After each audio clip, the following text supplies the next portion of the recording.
defiende es el contexto histórico. La frontera tiene, de hecho, varias características similares a las occidentales. Es maleable, esto es, tiene capacidad de ceder ante esfuerzos externos de presión. Es dúctil porque puede moldearse en diferentes formas. Es tenaz porque ofrece resistencia a la ruptura y a los golpes bruscos, y es, encima de todo, una magnífica conductora de energía, y como los sonorenses lo sabemos, de calor.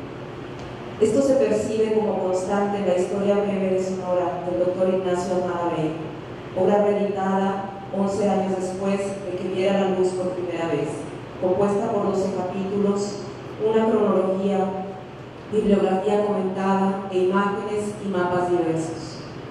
Ignacio Almada es doctor en Historia e investigador del Colegio de Sonora. Su formación como médico se deja entrever en la gran atención que presta al impacto de las epidemias en identidad desde la llegada de los europeos.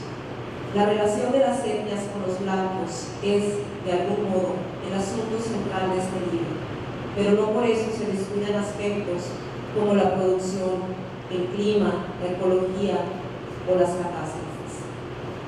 La breve historia es un libro amable y sencillo.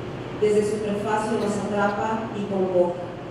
Está escrito con pluma ágil y un tanto poética, apasionada tal vez, pero estamos también ante un trabajo provocador y díscolo, ya que sacude, cuestiona, gira y trastoca mitos, creencias y querencias como la de nuestra misma Sonora.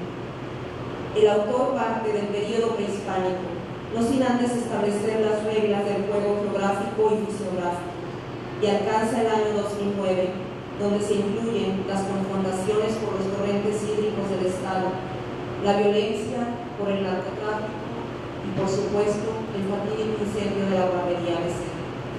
Así pues, narrar e interpretar la historia de Sonora, por más breve que se quiera, en 223 páginas, sin contar la bibliografía comentada en las fotografías, es toda una hazaña. La relativa homogeneidad lingüística de los habitantes de Sonora no los eximió de las diferencias culturales. Esto se aprecia en el capítulo Exploración y Conquista. La Sonora histórica se llama el apartado en el que Almada analiza el devenir de las misiones jesuitas.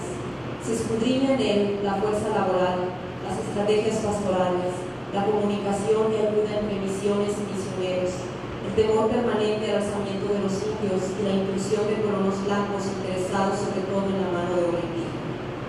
Las dificultades para equilibrar la evangelización con la supervivencia queda manifiesta en la siguiente afirmación de los ignacianos en 1657, citada por Almada. Así es entre nosotros, como proverbio que nos dejaron las experiencias y gloriosos trabajos de nuestros antecesores y primeros padres, que el evangelio y fe de estos indios por la boca les ha entrado y se ha de conservar en ellos por la boca. En el capítulo Las reformas borbónicas se muestra cómo el nuevo proyecto monárquico dio al traste el sistema misional previa transición de lo jesuítico a lo franciscano y finalmente la secularización. Fue esta la etapa en la que los indígenas perdieron sus tierras con mayor celeridad, pérdida que se acentuó en el siglo XIX con los proyectos liberales de gobierno. Este intrincado siglo, con el crecimiento de centros urbanos, levantamientos e incursiones indígenas, las prácticas agrícolas nuevas combinadas con las de antaño, las guerras internas de facciones, la pérdida territorial y la instauración del Segundo Imperio, se dio paso a un porfirismo progresista pero agrariador, dedicado al fomento y al deslinde, a la colonización y a la modernización, razón por la cual emprendió una de las campañas más atroces en contra de la etnia. Fueron estos los años en que en Cananea y en otros centros mineros que entró el descontento y la rebelión obrera. Pese a que tenemos versiones notables de Antonio Rivera, Francisco de Almada, por supuesto, Héctor C. Aguilar también, pero es que se llama la crónica, el relato de la revolución en Sonora se torna particularmente interesante en la pluma de Nacho Almada. Una de las más importantes aportaciones en su historia breve es el reconocimiento de 4 ejes de movilización contribución para el florecimiento revolucionario en Sonora. Uno provenía de la tradición cívico-liberal guaymense y se vinculaba con Arizona. Otro emanaba del activismo clase mediero del noreste. Otro más de la serranía oriental, con un cariz de congregación popular. Y el último se originó en la región del Mayo del sur de Sonora, indistintamente con personajes marginados y acomodados. El papel de los indígenas mayos y yaquis en la revolución no pasa desapercibido, sobre todo después de destacarse el proceso mediante el cual fueron puestos en el camino del destierro a Yucatán, en especial los últimos. La escalada del Grupo Sonora con el plan de Agua Prieta permitió una reconstrucción económica de la entidad y la sanación de viejas heridas como la de la deportación indígena, aunque a mediar la tercera década del siglo XX se presentó la cometida más violenta de que se tuviera noticia con el bombardeo por avión de la Sierra del Bacatepe.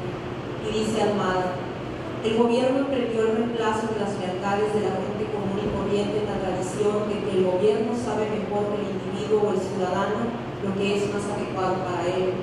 Se pretendía extender la base social de los gobiernos postrevolucionarios, matriculando a la población en ejidos, sindicatos y escuelas oficiales con el fin de hacerla homogénea, de encauzar el conflicto social y establecer la economía del Estado. Terminaste. Con esto da inicio el plan de desarticulación de las sociedades indígenas y los grupos obreros y campesinos más contestatarios. En suma, tenemos en la breve historia de Nacho Almada un repaso constante por ese septentrión hispano que los conquistadores encontraron, poblado por sociedades desprovistas de un poder central. Vemos en el libro a Sonora como parte de una zona de frontera en la que los grupos de intercambio de comercio, de personas, de violencia, peregrinaciones, identidades y metáforas eran parte de la vida cotidiana. Esta historia breve nos ofrece también una revisión y relectura del choque cultural entre dos y más pueblos, una confirmación de que la conquista fue llevada a cabo por hombres, pero también por microbios, que el alcoholismo ritual indígena de antaño dio paso al alcoholismo habitual que ahoga penas y acalla hambres.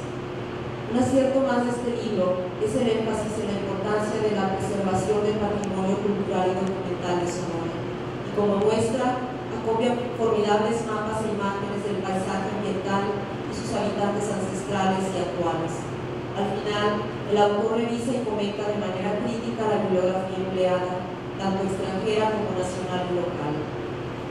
La historia breve de Ignacio Almada nos permite confirmar lo planteado inicialmente en esta reseña, que Sonora es un espacio de frontera comparable a la mayoría de los metales por su solidez, ductilidad, maleabilidad, tenacidad y conducción, sobre todo de calor, si tomamos en cuenta que este texto fue redactado a 46 grados Celsius a la sombra.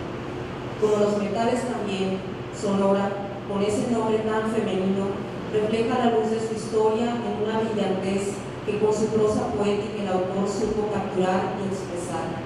Felicidades, Ignacio, y felicidades a los sonorenses por su historia.